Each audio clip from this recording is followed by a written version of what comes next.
পরীক্ষার উপর পরীক্ষা নিলাম। যারে আল্লাহ ভালোবাসে বেশি তার জীবনে পরীক্ষাও। বিশ্বনবীরে আল্লাহ বুঝাতে চাইলেন, ও আমার নবী, আপনার জীবনটা পরীক্ষাময়। এত পরীক্ষা থেকে বিচলিত হওয়ার কিছু নাই, টেনশনে পড়ার কিছু নাই, নিরাশ হওয়ার কিছু নাই। আপনার পিতা ইব্রাহিমকেও এরকম অনেকগুলো আমি পরীক্ষা নিয়েছি, আর প্রতিটা পরীক্ষায় আমার ইব্রাহিম খলিল সফলতার সাথে উত্তীর্ণ হয়েছে। আসাদুন নাসি বালাআন আল আম্বিয়া, এই পৃথিবীতে সবচেয়ে বেশি বালা মুসিবত আর পরীক্ষা আসে নবীদের। কাদের? সুম্মাল আমসাল ফাল আমসাল, এরপরে সিদ্দিকিনদের, শুহাদাদের, সালেহিনদের।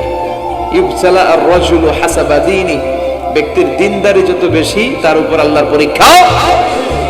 এজন্য মুমিন পরীক্ষাতে ভয় পায় না, মুমিন কখনো বিচলিত হয় না। মুমিন ভরসা রাখে একজনের উপর, চিল্লায় বলেন তিনি কে? আল্লাহ বললেন, পরীক্ষার পর পাহাড় সম পরীক্ষা দিয়ে আমি আমার খলিল ইব্রাহিমকে যাচাই করেছি। একটা পরীক্ষায় ইব্রাহিম ফেল করে নাই, প্রতিটা পরীক্ষায় পাস।